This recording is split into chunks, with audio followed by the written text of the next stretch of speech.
Liberando su potencial. Hablando de potencial humano, ¿alguna vez se han preguntado a qué se debe la gran disparidad de resultados y desempeño entre una persona y otra?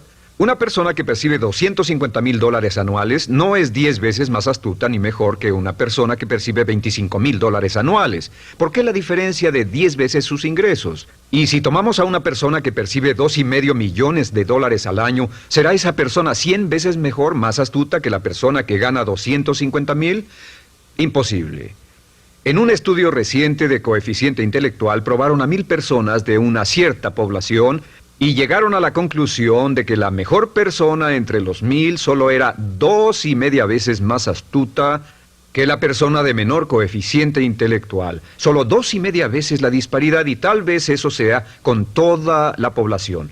¿A qué supone que se debe la diferencia? Al hablar de potencial humano, llegamos a una fórmula que deduje hace algunos años. Tal vez eso lo explique un poco. La fórmula comienza con lo que llamamos AI. O sea, atributos innatos, las cualidades, la inteligencia, la habilidad, el temperamento, cosas con las que se nace que no pueden cambiarse mucho. Además de los atributos adquiridos. Estos atributos son muy importantes, son su educación, su capacitación, sus capacidades, su experiencia, conocimiento, sabiduría, etcétera, multiplicado por A, que es su actitud, es igual al potencial humano individual, o al desempeño humano individual o resultados individuales humanos. Ahora, de estos tres, los atributos innatos se traen desde el nacimiento. Los adquiridos pueden cambiarse, pero se necesita cierto tiempo para ello, aunque a veces cambiamos muy rápidamente. Cierta información valiosa puede cambiar dramáticamente su eficacia, pero las actitudes pueden aumentarse o disminuirse dramáticamente en segundos. Cada vez que mejoramos nuestra actitud, multiplicamos todas nuestras capacidades. Una actitud ha sido llamada acertadamente el lenguaje más importante del ser humano, la palabra más importante del idioma en el humano. Todo lo que hacemos en la vida, según un estudio en Harvard entre estudiantes ejecutivos, será en un 85% de actitudes. Un 85% de su éxito estará determinado por su actitud. Eso significa que está determinado por cuán positivo o cuánta actitud mental positiva se tenga.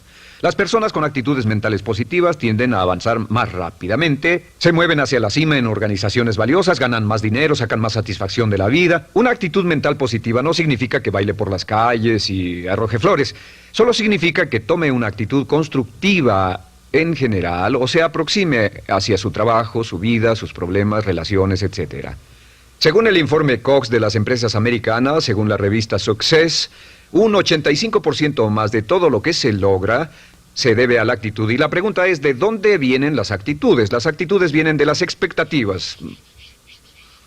Muy simple, ya hablamos de eso. Y una forma muy poderosa de mejorar su actitud instantáneamente es decir, aunque no lo crea, pienso que algo maravilloso va a ocurrirme hoy. Como dijimos antes, nuestras expectativas sobre los desenlaces determinan nuestra actitud. Si espera que las cosas salgan bien, tendrá una actitud positiva. Si espera que salgan mal, tendrá una actitud negativa. Y lo maravilloso es que podemos fabricar nuestras expectativas. Podemos esperar lo que deseamos. Podemos esperar cosas buenas, cosas malas, y no nos decepcionaremos. ¿De dónde surgen nuestras expectativas? Nuestras expectativas surgen de nuestras creencias y de nuestros valores.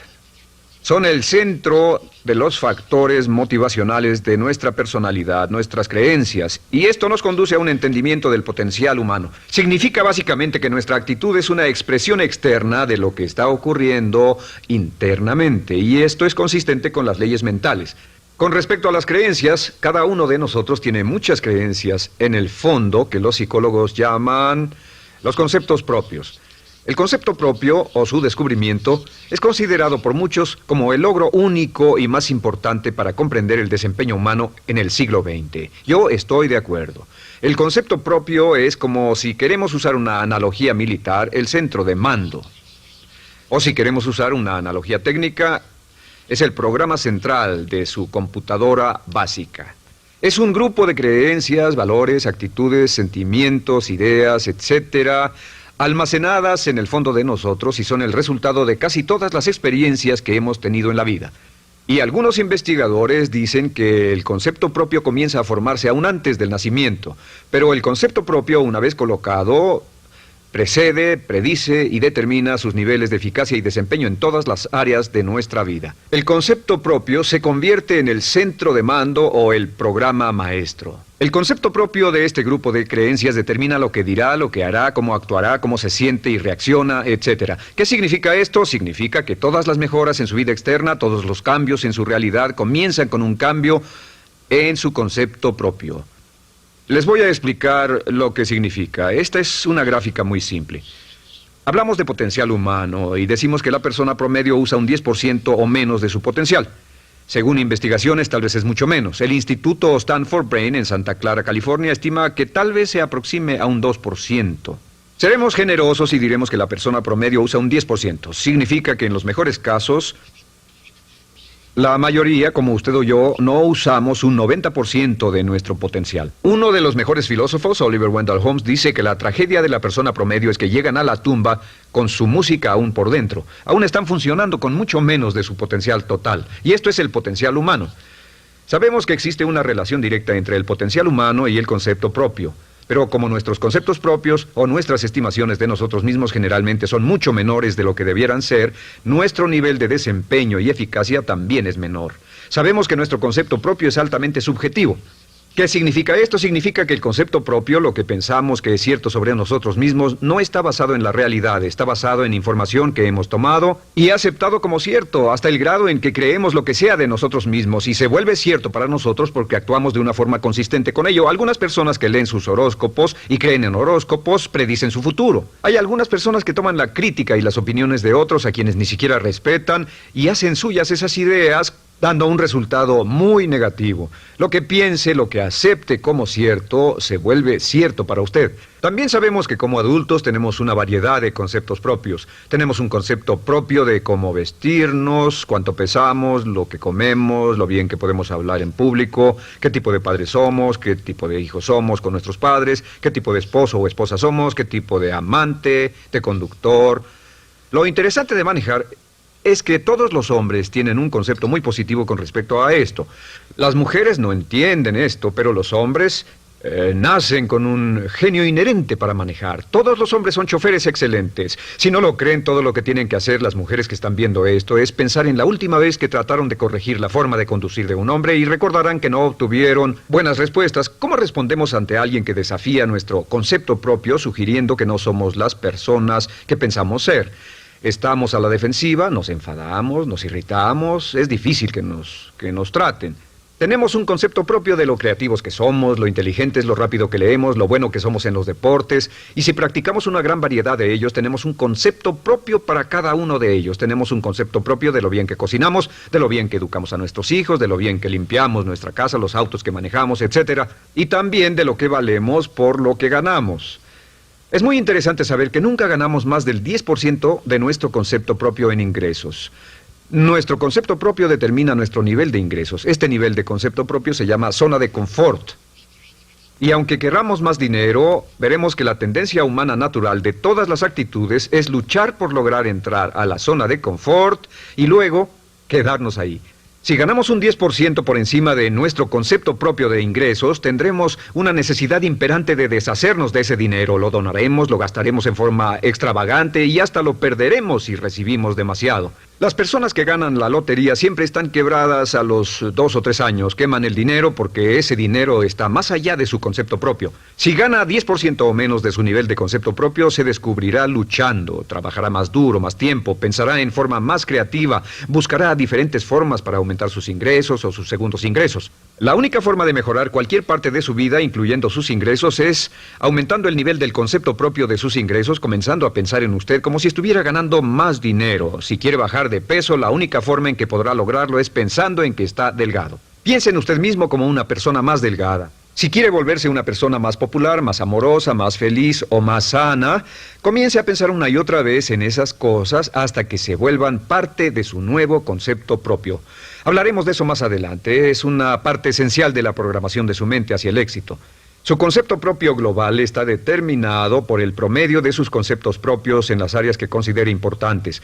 Ahora, su concepto propio está formado de 3 partes críticas. La primera parte del concepto propio es el ideal propio. El ideal propio es la persona que más desearía ser, es su idea de lo que constituye un ganador, es su visión ideal de lo mejor que puede ser usted. Nada más, una de las cosas que sabemos de las personas con éxito es que las personas con éxito tienen ideales propios muy claros, ideales claros de quién quieren ser en el futuro. Las que no tienen éxito tienen ideales muy vagos. El número 2 es la autoimagen. La autoimagen es como un retrato de cómo se ve a sí mismo y lo que piensa de sí mismo. La autoimagen es el espejo interno, es como se percibe a sí mismo ahora en su desempeño actual, en forma cotidiana. La tercera parte es su autoestima. Su autoestima es cómo se siente consigo mismo. Cómo se siente consigo mismo es la fuerza motriz, el motor, la fuerza poderosa dentro de su subconsciente. Es la fuerza de energía dentro de su concepto propio y determina casi todo lo que le pasa. La mejor definición de autoestima es cuánto se agrada a sí mismo. Cuánto se agrada a sí mismo como esposo, cuánto se agrada a sí mismo como empleado, cuánto se agrada a sí mismo como jefe, como inversionista, como orador profesional, como atleta, etcétera. Según se agrade a sí mismo, su nivel de autoestima, su sentimiento emocional global respecto a cualquier área de su vida, determina su desempeño y su eficacia en dicha área. Lo sorprendente es que se convierte en lo que piensa, su concepto propio es maleable, su autoestima puede formarse repitiendo una y otra vez, me agrada mi persona, me agrada mi persona, me agrada mi persona. Me agrada mi persona, me agrada mi persona, me agrada mi persona. Entre más se repita, me agrada mi persona, me agrada mi persona, entre más lo repita una y otra vez, más crecerá su autoestima y entre más crezca su autoestima, más crecerá su concepto propio global. Cuando crezca su concepto propio global, su desempeño será mejor en todo lo demás que emprenda. Cada vez que diga, me agrada mi persona, me agrada mi persona, me agrada mi persona, me agrada mi persona, me agrada, será como bombearse psicológicamente. Todo lo que pase que haga que su autoestima suba, hará que se comporte mejor. Todo lo que haga que su autoestima baje hará que se comporte peor, que cometa errores, que sea infeliz, etc. Un punto crítico de agradarse a sí mismo, sobre autoestima y agradarse a sí mismo, es que, número 1, nunca puede querer a nadie más de lo que se quiere a sí mismo. Que su nivel de autoestima es determinante de la calidad de relaciones que tenga con los demás.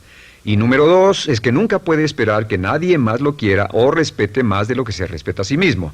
Cuanto se agrade o se respete a sí mismo, determina sus actitudes hacia usted.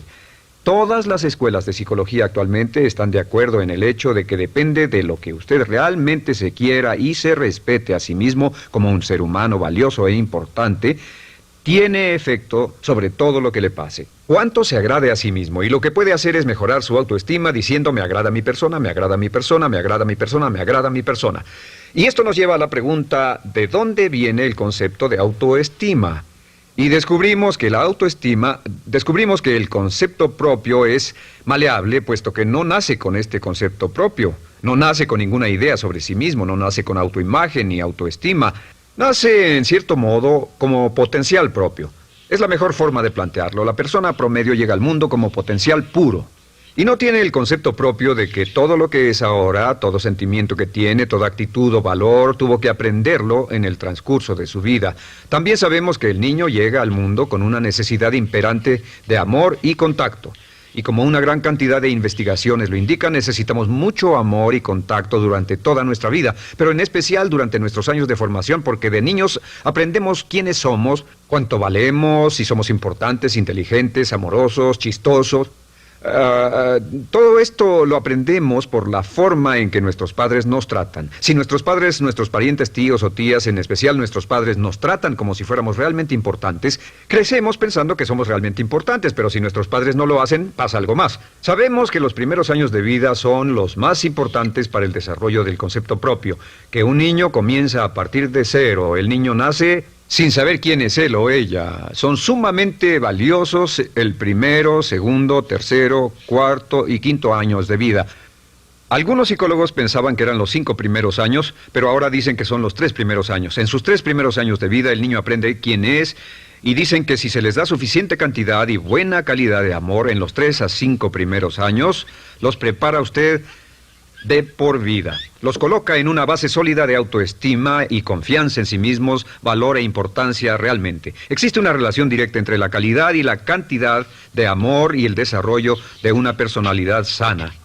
Entre más amor, amor incondicional, reciba un niño en sus años formativos, más fuerte será la base de su personalidad. El reverso de la educación es que casi todos los problemas de psicosis, neurosis, perturbaciones de la personalidad y problemas de comportamiento surgen de los problemas que se tengan con el concepto propio.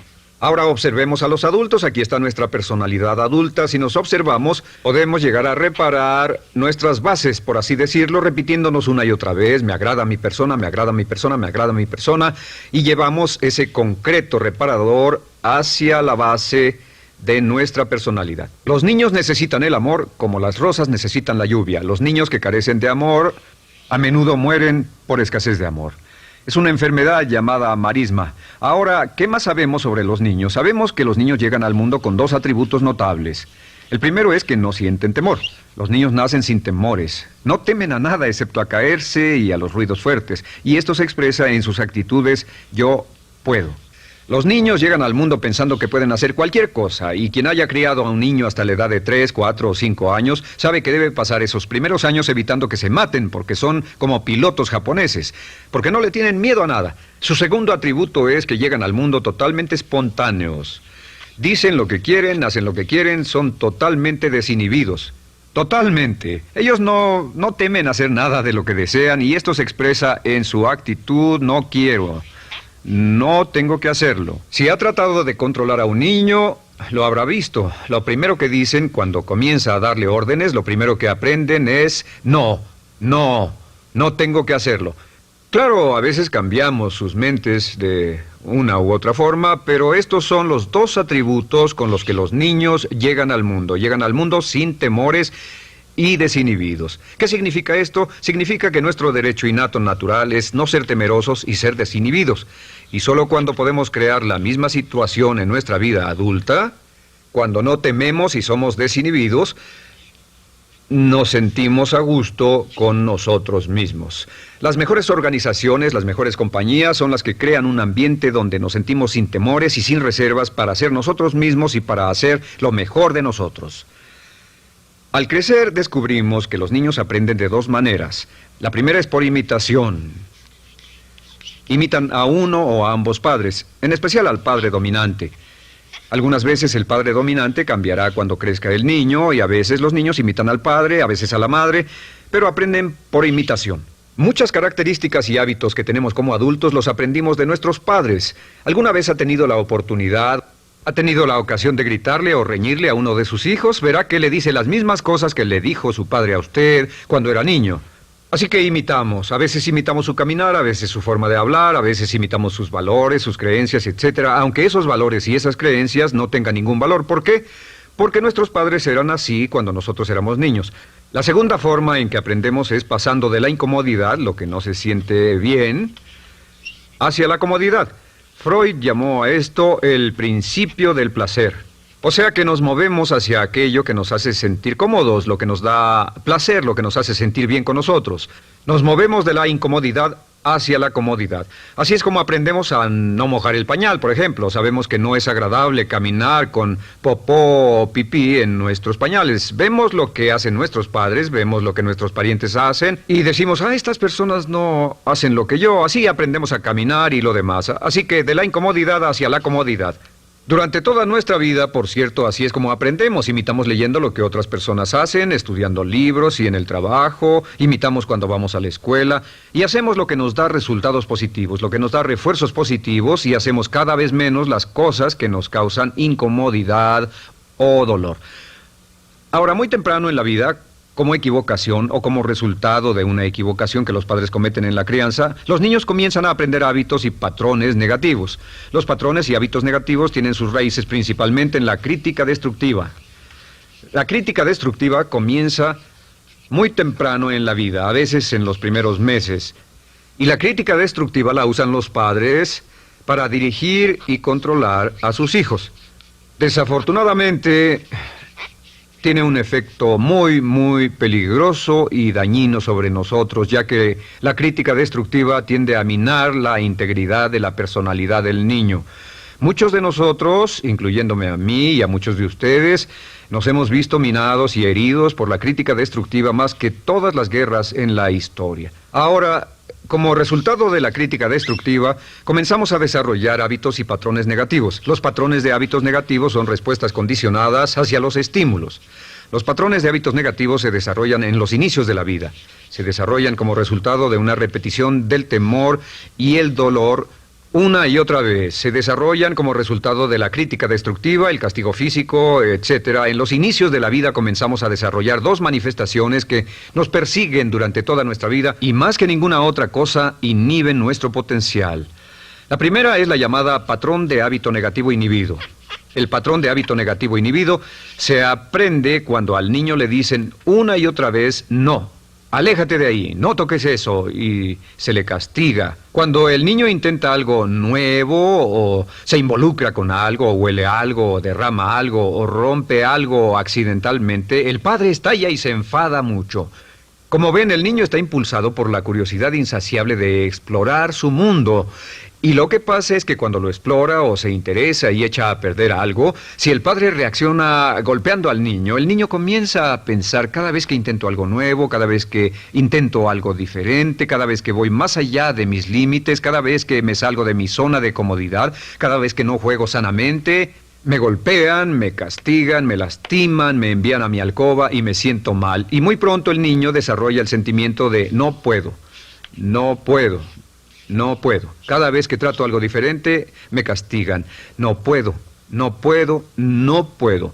Es como la respuesta de Pavlov. Pavlov sonaba la campana y le daba de comer a un perro, y el perro salivaba y Pavlov alimentaba al perro. Mientras sonaba la campana, el perro salivaba y siguió haciendo eso, y después Pavlov solo sonaba la campana y el perro salivaba. Lo que pasa en la vida adulta es que esto crea lo que llamamos temor al fracaso. El temor al fracaso es una respuesta condicionada a un proceso de crítica destructiva que ocurre en los primeros 5 o 6 años de la vida. El temor al fracaso automáticamente nos activa, nos sentimos ansiosos, tensos, intranquilos, sentimos presiones y estrés en nuestro plexo solar, sentimos ganas de retirarnos del evento, y el temor al fracaso es la razón principal por los fracasos en la vida adulta. Es la razón principal por la que evitamos cumplir plenamente nuestro potencial. De hecho, todos los patrones de hábitos negativos se experimentan en el cuerpo físico. Puede saber cuál es un patrón de hábito negativo porque se siente en el cuerpo físico, precisamente. El patrón de hábito negativo inhibido, el temor al fracaso, el no puedo, ocurre primero que todo en el plexo solar. ¿Ha tenido la ocasión donde debe hablar frente a un grupo, debe ir a una revisión de su desempeño, o debe hacer una llamada determinante? Primero su plexo solar se aprieta. Si el temor continúa, su respiración se acelera. Su corazón comienza a latir apresuradamente, su frecuencia respiratoria aumenta y le duele la cabeza como migraña en la parte frontal, su garganta se le cierra y no puede hablar y se le seca la boca por completo, y como se pone tan tenso y asustado, va corriendo al baño. Estas son todas las manifestaciones. No hay peligro físico, pero sí peligro psicológico, una respuesta condicionada. Cuando sentimos estas cosas, la tendencia es retirarse de la situación que las ocasiona, y es la razón por la que no logramos mucho si retrocedemos. Es muy importante. El segundo patrón de hábitos negativos es el compulsivo. El patrón de hábito negativo compulsivo se aprende cuando a los niños se les dice una y otra vez: más vale que lo hagas. Si no lo haces, tendrás problemas o me las pagarás. A los niños se les convierte en recipientes del amor condicionado. Los padres no intentan hacer esto, pero lo que hacen es sugerirle al niño: no te amo, por lo tanto no estás a salvo, a menos y hasta que hagas lo que yo quiero. El niño crece sintiendo: tengo que hacer lo que quiera mi mamá. Debo complacerla, debo complacer a papá, debo complacer a los demás, debo complacer a mis parientes, y a veces debo complacer a mis semejantes, debo complacer a mis maestros, debo complacer a todo el mundo, y crecen con esto: debo. No puedo hacer lo que quiero hacer, debo hacer lo que complace a las demás personas. Este patrón de hábito negativo muy temprano en la vida se traduce en el temor al rechazo. El temor al rechazo lo experimentan los hombres como adultos como un comportamiento tipo A. Hablaremos del comportamiento tipo A posteriormente. El comportamiento tipo A es una necesidad compulsiva o excesivamente compulsiva de complacer de algún modo a alguien sin normas de comportamiento, prácticamente sin pensarlo. El temor al rechazo nos impulsa, nos hace muy sensibles a las necesidades de los demás. Hacemos cosas que otras personas quieren, no hacemos lo que nosotros queremos. Siempre estamos tratando de complacer a los demás. Tenemos preocupaciones o nos importan las opiniones, sentimientos y actitudes de otros hasta el punto donde ocultamos nuestras necesidades. El temor al rechazo se siente en la columna del cuerpo. Se divide el cuerpo a la mitad y se siente hacia abajo en la mitad posterior del cuerpo. El primer lugar donde comienza a sentirse el temor al rechazo es generalmente en los hombros y el cuello. Nos sentimos entumidos, duros, tensos. Cuando tenemos mucho que hacer sentiremos un estrés tremendo en la columna. Los músculos se estiran en la parte posterior. A veces se manifestará como flebitis y venas varicosas y a menudo nos darán dolores de cabeza en la parte posterior de esta porque las arterias carótidas que llevan la sangre hasta la cabeza, los músculos a su alrededor se contraen y la cantidad de sangre que fluye hacia la cabeza fluye más lentamente y se siente un terrible dolor de cabeza en la parte posterior. Estos dos temores, los patrones de hábitos negativos compulsivos, el compulsivo y el inhibitorio, son resultado de la crítica destructiva, el gran destructor de la personalidad que nos persigue durante toda la vida. Y lo maravilloso de todo esto es que como son patrones de hábitos aprendidos, podemos olvidarlos. Podemos acabar con el temor al fracaso que nos detiene. Podemos acabar con el temor al rechazo que hace que hagamos cosas que complacen a los demás en vez de complacernos a nosotros, trabajando con nuestra propia autoestima. Porque existe una relación inversa entre la autoestima y el patrón de hábitos negativos. Porque entre más se agrade a sí mismo, menos teme al fracaso. Entre más se agrade a sí mismo, menos teme al rechazo. Entre más se agrade a sí mismo, menos temerá a cualquier cosa. Y si sigue repitiendo, me agrada mi persona, me agrada mi persona, me agrada mi persona una y otra vez, si sigue diciendo esto, con el tiempo su autoestima sube más y más y más y más y sus temores desde luego bajan. Cuando su autoestima sube, sus temores van en dirección opuesta. Ahora, ¿cómo enfrentar la crítica destructiva si debe criticar a otras personas? Pues eso es muy simple. Muchos padres nos han preguntado eso. ¿Cómo se controla a los niños? Una de las claves para controlar a los niños es dirigirlos para que hagan algo constructivo en lugar de hacer algo destructivo. Otra cosa que debe recordarse es que lo que quiere hacer es que quiere dar una crítica informativa, crítica constructiva, lo que significa que se les dice a los niños lo que pueden hacer o a los adultos lo que pueden hacer mejor. Todo el propósito de dar retroalimentación de cualquier tipo es mejorar el desempeño. Si es padre o si es jefe o si es una persona en una relación, si una persona está haciendo algo malo o inadecuado, todo el propósito de darles cualquier tipo de retroalimentación es para que puedan hacerlo mejor. Sin embargo, existe una relación directa entre la autoestima y la crítica destructiva. Cada vez que se critica a una persona, su autoestima baja. Y cada vez que su autoestima baja, su habilidad para desempeñarse baja. Si critica a una persona en forma destructiva demasiado tiempo, llegará a un punto donde no intentarán nada. Se convierte en lo que llamamos hipersensible. Un adulto hipersensible es aquel que no puede aceptar críticas de nadie. Un adulto hipersensible es una persona que está muy tensa, ansiosa, si siquiera sugiere que no está haciendo lo correcto. Si trata con un adulto hipersensible, la clave es sentarlo y recordar 4 cosas. Número 1, comenzar con alabanzas. Número 2, proteja la autoestima de la persona a toda costa. Número 3, discuta el desempeño y no a la persona. Hable del comportamiento más que de la persona. Y número 4 es enfocarse hacia el futuro en vez de en el pasado. Enfóquese hacia lo que va a hacerse en forma diferente en el futuro en vez de lo que pasó en el pasado. ¿Por qué? Una razón muy simple, porque una persona no puede controlar el pasado. Al no poder controlar el pasado, cualquier crítica de lo que han hecho en el pasado les da un estrés tremendo y frustración. Así que, en resumen, la clave del éxito en la vida es una actitud mental positiva. Una actitud mental positiva se basa en expectativas de éxito, de una serie de expectativas positivas. Esa serie de expectativas positivas se basa en sus creencias y en su concepto de sí mismo. El centro de su concepto propio que determina su eficacia en la vida es su autoestima, y su autoestima se mide por cuanto se valore a sí mismo. Las dos cosas que nos frenan más que nada son el temor al fracaso y el temor al rechazo. Y uno de nuestros secretos centrales de éxito es este: Conviértase en un organismo generador de autoestima perpetua. Haga continuamente cosas para usted mismo, hacia sí mismo en su vida, que hagan que se agrade a sí mismo, que se ame, que se acepte, que se respete, que hagan que se sienta fantástico con usted mismo. Si es un jefe o un padre, no olvide que la clave para el máximo desempeño en su hogar y en su trabajo es hacer que las personas se sientan maravillosamente consigo mismas. Entre mejor se sienta consigo mismo y más se agrade, más probable será que logre que las personas a su alrededor lo quieran, lo acepten, lo respeten, se respeten.